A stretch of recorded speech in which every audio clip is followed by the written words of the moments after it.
আপনাদের স্বাগত জানাই আমার কথা শুনবার জন্য। রাখাইন রাজ্যে জাতিসংঘের তত্ত্বাবধানে মানবিক সহায়তা পাঠাবার জন্যে বাংলাদেশের ভূখণ্ড ব্যবহার করে একটি মানবিক করিডোর গঠনের বিষয়টি সাম্প্রতিক সময়ে দেশের রাজনীতি, কূটনীতি এবং নিরাপত্তা বিশ্লেষকদের মধ্যে প্রবল বিতর্ক এবং উদ্বেগের জন্ম দিয়েছে। অন্তর্বর্তী সরকারের পররাষ্ট্র উপদেষ্টা মোহাম্মদ তৌহিদ হোসেন সম্প্রতি জানিয়েছেন যে বাংলাদেশ নীতিগতভাবে এই উদ্যোগে সম্মত হয়েছে, যদিও সেটি শর্ত সাপেক্ষ এবং জাতিসংঘের তত্ত্বাবধানে পরিচালিত হবে। কিন্তু এ ঘোষণার কিছুক্ষণ পরেই প্রধান উপদেষ্টা প্রেস সচিব শফিকুল আলম জানিয়েছেন যে জাতিসংঘ বা অন্য কোনো সংস্থার সঙ্গে এ বিষয়ে কোনো আলোচনা এখনো হয়নি। এই বক্তব্যের ফলে নীতিগত সিদ্ধান্তটি নিয়ে জনমনে এক ধরনের ধোঁয়াশা তৈরি হয়েছে। এই সিদ্ধান্তের রাজনৈতিক এবং কূটনৈতিক গুরুত্ব অনস্বীকার্য। বাংলাদেশে বর্তমানে ক্ষমতায় থাকা অন্তর্বর্তী সরকার একটি জন অভ্যুত্থানের মাধ্যমে প্রতিষ্ঠিত হয়েছে এবং তারা এখনো পূর্ণ রাজনৈতিক গ্রহণযোগ্যতা এবং অংশগ্রহণমূলক প্রক্রিয়ার দাবি নিয়ে এগোচ্ছে।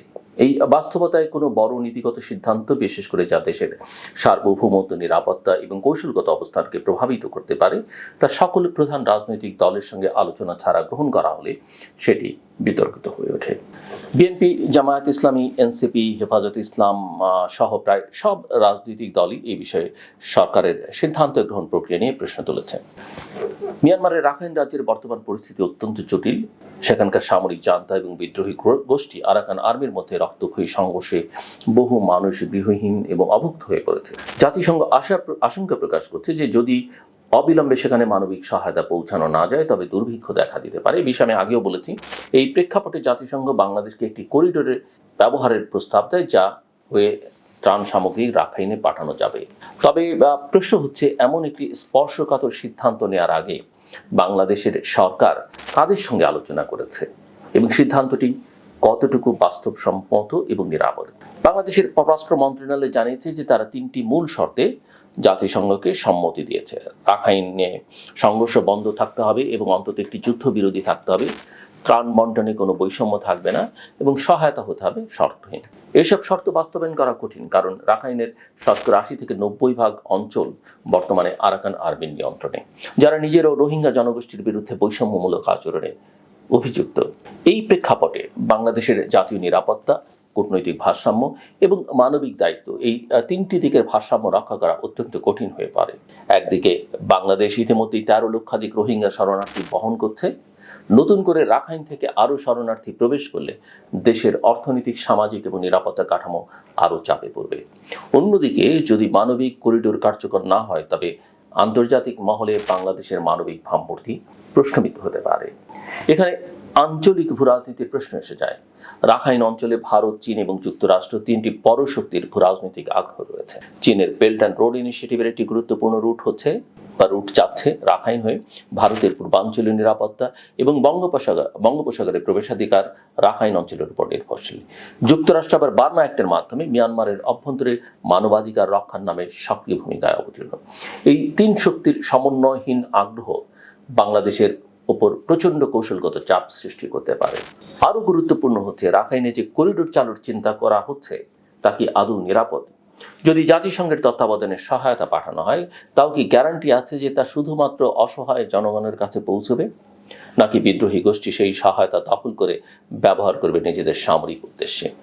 এই ধরনের ঝুঁকি আন্তর্জাতিকভাবে বহু উদাহরণ দেখা গেছে, ইরাক, সিরিয়া, কুর্দিস্তান, ইউক্রেন প্রভৃতি অঞ্চলে।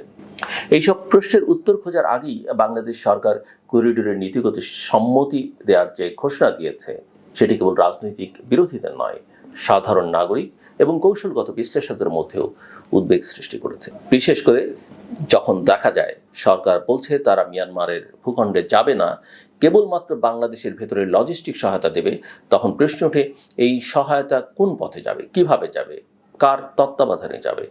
এছাড়া সরকার বলছে এখনো কোনো চূড়ান্ত সিদ্ধান্ত নেওয়া হয়নি।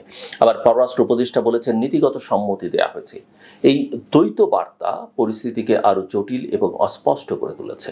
বিশ্লেষকদের মতে এই অস্পষ্টতা মিটিয়ে স্পষ্ট রাজনৈতিক ঐকমত্য ছাড়া মানবিক করিডোর চালুর মতো একটা বড় সিদ্ধান্ত নেওয়া আত্মঘাতী হতে পারে। বিশেষজ্ঞরা বলছেন, যদি করিডোর চালু করতেই হয় তবে বাংলাদেশকে অবশ্যই এর পূর্ণ নিয়ন্ত্রণ থাকতে হবে। বাংলাদেশের নিয়ন্ত্রণে থাকতে হবে। জাতিসংঘের ব্যবস্থাপনায় হলো বাংলাদেশের উচিত হবে এই করিডোর বন্ধ করে দেওয়ার অধিকার সংরক্ষণ করা, পাশাপাশি বাংলাদেশের কূটনৈতিক উদ্যোগের অংশ হিসেবে রোহিঙ্গা প্রত্যাবাসনের বিষয়টিকে পুনরায় আলোচনায় তুলে ধরা উচিত। আন্তর্জাতিক সম্প্রদায়কে স্পষ্ট বার্তা দিতে হবে যে মানবিক সহায়তা গ্রহণের পাশাপাশি রোহিঙ্গাদের নিজ দেশে ফেরত পাঠানোর জন্য কার্যকর ব্যবস্থা নিতে হবে। এখন প্রশ্ন উঠছে, সরকার যদি সব রাজনৈতিক শক্তিকে অন্তর্ভুক্ত করে আলোচনার মাধ্যমে এই সিদ্ধান্তে আসতো, তবে কি এমন সংকট হতো? অনেকেই মনে করছেন তাহলে সরকার আরও শক্তিশালী অবস্থানে থাকতে পারত। কারণ মানবিক করিডোর নিয়ে বাংলাদেশ জাতীয়তাবাদী দল, বিএনপি, জামায়াত, এনসিপি, হেফাজত সহ বিভিন্ন দল বলছে তারা মানবিক সহায়তার বিপক্ষে নয়, তবে এই সহায়তার নামে দেশের সার্বভৌমত্ব এবং নিরাপত্তার জন্য হুমকির মুখে না পড়ে তা নিশ্চিত করা উচিত। তারা বলছে সরকার যদি আলোচনার ডাক দিত, তারা নিজেদের শর্ত বা কৌশল তুলে ধরতে পারত। এই মুহূর্তে বাংলাদেশের জন্য সর্বোত্তম কৌশল হবে আন্তর্জাতিক চাপ এবং মানবিক দায়িত্ব পালনের মধ্যে একটা ব্যালেন্স রক্ষা করা, ভারসাম্য রক্ষা করা। কোনো ধরনের করিডোর চালু করবার আগে বাংলাদেশের উচিত হবে সশস্ত্র বাহিনী, রাজনৈতিক দল, কূটনৈতিক মহল, সুশীল সমাজ এবং নিরাপত্তা বিশ্লেষকদের নিয়ে একটি সমন্বিত মত গঠন করা।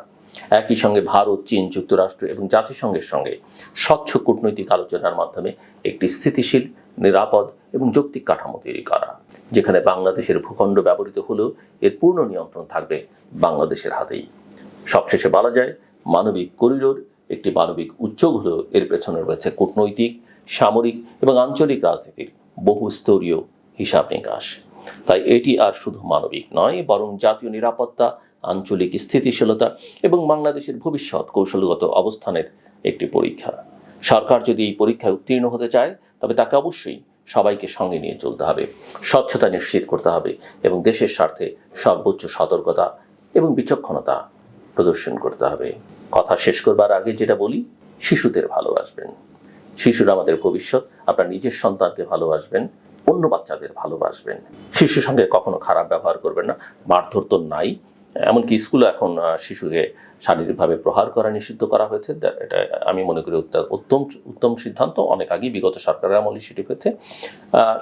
শিশুদের সঙ্গে হাসি খুশি থাকবেন, তাদেরকে স্পর্শ করবেন, যে কোনো শিশুর আবদার শুনবেন মনোযোগ দিয়ে, অ্যাটলিস্ট তাদের কথা শুনবার চেষ্টা করবেন। আপনি কতটা তার কথা বাস্তবায়ন করতে পারবেন সেটা বড় কথা নয়।